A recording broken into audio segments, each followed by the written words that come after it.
ឲ្យអ្នកផ្សេងជាបានមុននឹកឃើញវាជឿចាប់ផ្លុចពេកកលាប់អកោយន្តស្នេហ៍ដែរខ្ញុំបែរដីសយអីមិនហ៊ានមកដាក់ទុន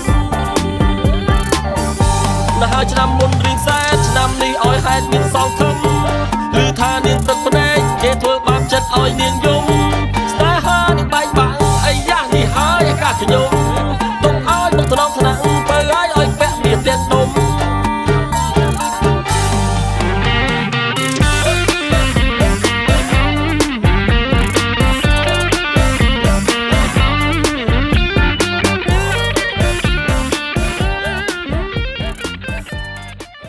ឧបត្ថម្ភធំដោយខ្លួនឯង